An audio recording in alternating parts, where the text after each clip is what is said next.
And there is a live look at Marvis Frazier, who has just entered the ring here in the Glens Falls Civic Center. The record 16-1 with 7 knockouts.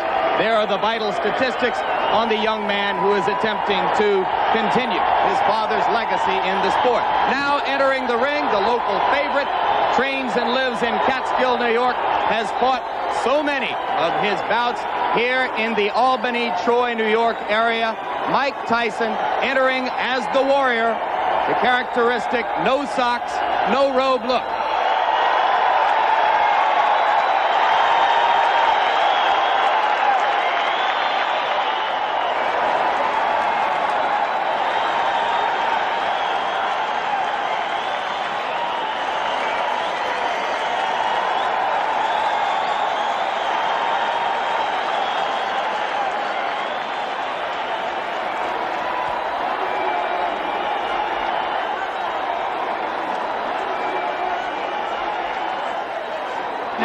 Joined by our ABC Sports boxing expert, Alex Wallow. Alex, how do you see the fight? Jim, in my opinion, it is not a matter of if Mike Tyson knocks out Marvis Frazier, but it's just a matter of when. I don't think Marvis is overmatched in this fight because of a lack of talent. Since being knocked out by Larry Holmes, he has reestablished himself as a heavyweight to be contended with wins, as we saw earlier, over the likes of Quick Tillis and Bone Crusher Smith. He can fight. The reason I and a lot of other people don't think he can win against Tyson is the fact that his style is made to order for Mike. Like his father, Marvis relies on pressure and stamina and intensity to beat an opponent, but that aggressiveness is just perfect for a bomber like Mike Tyson. Remember, as great as Joe Frazier was, when he faced a tremendous power man like George Foreman, he got bounced around the ring like a rubber ball. His pressure style was suicidal against Foreman, and I think that's the case here today with Marvis and Mike Tyson. As an amateur, Marvis did show ability as a boxer, and he does have that tremendous heart of a Frazier. And there are people who think that if Marvis can move and survive the early rounds, Mike Tyson will get tired and frustrated as he did against Quick Tillis. But Tyson is now confident in his ability to go 10 rounds when he saw against Mitch Keenan. I don't see that as a problem. All right, very quickly, let's look at the tail of the tape. You will see that Frazier has a reach advantage of about 6 inches, which will probably be nullified if he comes forward toward Tyson, as we expect him to do. Round 1 is about to begin. The referee is Joe Cortez. In New York State, scoring is done by 3 judges. The referee does not scoring on the round system, supplemental 4-point scoring system if the rounds wind up even, and the 3 knockdown rule is in effect. Tyson comes out slugging. He comes out smoking like Marvis's father, Joe. Marvis must move or we're going to be out of here very, very quickly. Uppercut, and Marvis is hurt.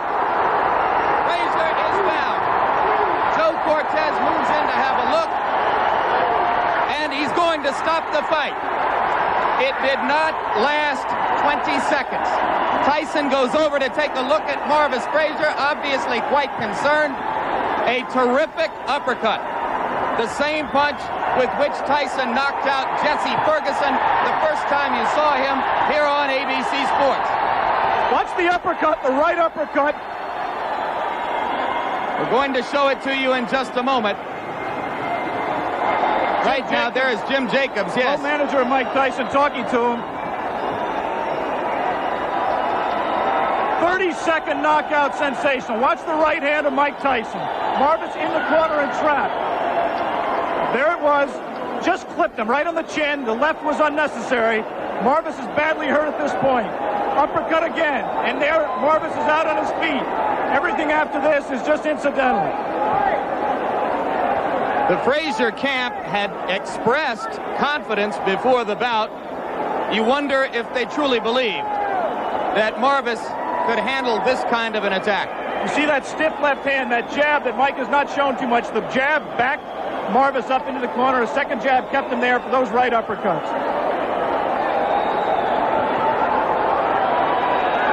There will continue to be skepticism in some quarters regarding Tyson's stamina, his ability to take a punch, his technique in the ring. But with each succeeding bout, any skepticism about his punching power has to evaporate.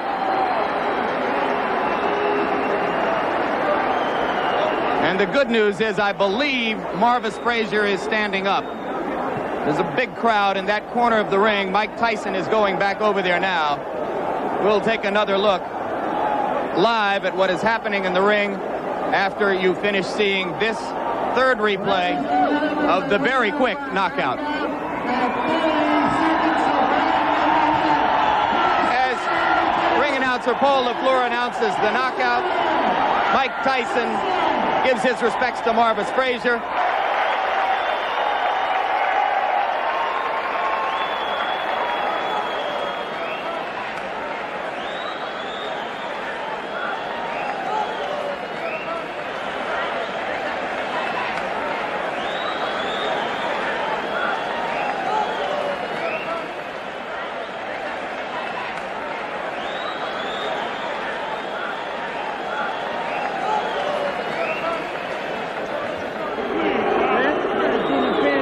Michael, give me first your reaction to the fight. The fight, I was confident. I trained real hard with my trainer, Kevin Rooney, who I owe a great deal to. And I came out and I was confident. I knew the fight. I felt it deep in my heart. I was going to stop him in the first round. Did you know from watching tapes of him that you could hit him with the uppercut? No, that's my favorite punch. And I watched the time, and I knew from my trainer telling me as he throws his punches, he bends down. And I knew that would be perfect for my uppercut. I planned on working the body more, but I saw the opportunity, and it looked too good to go away. You stuck him back in that corner with the jab, Mike. Is that jab going to become a big part of your repertoire as you go along? Almost definitely. Me and my trainer have been working constantly on the jab. And as you say, I feel so confident, and I knew deep down in my blood that I was going to stop him in the first round. You said that you feel fear before a fight. Did you have any fear for this fight, and how do you deal with that fear? Well, I use the fear to reflect it on my opponent, because fear I use as my friend. It's my friend. If I don't have it, I don't fight.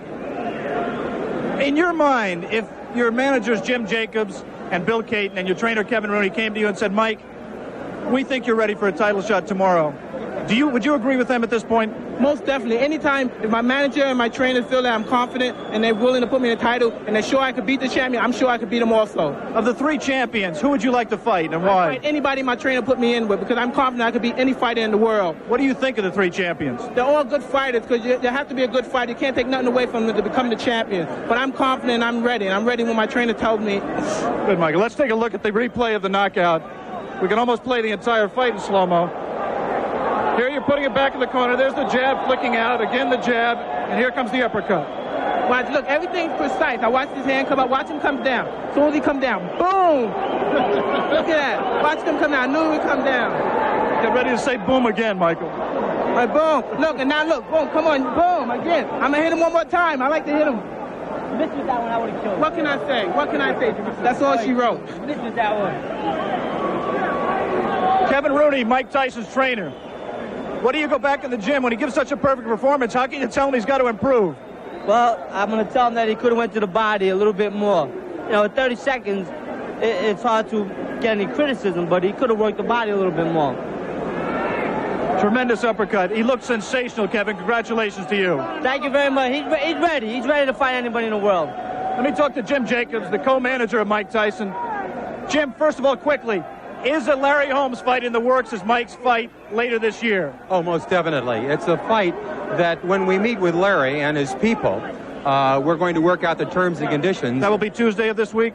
Well, in the middle of the week, we're going to meet with him, yes, and it's something that we will work out for the future. Absolutely. Congratulations on a sensational showing by your fighter. Well, thanks, Jim. Now let's go back down to Jim Lampley at ringside.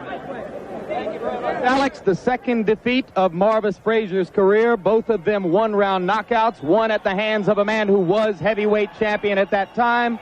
Now this one at the hands of a man who many believe will soon be a heavyweight champion.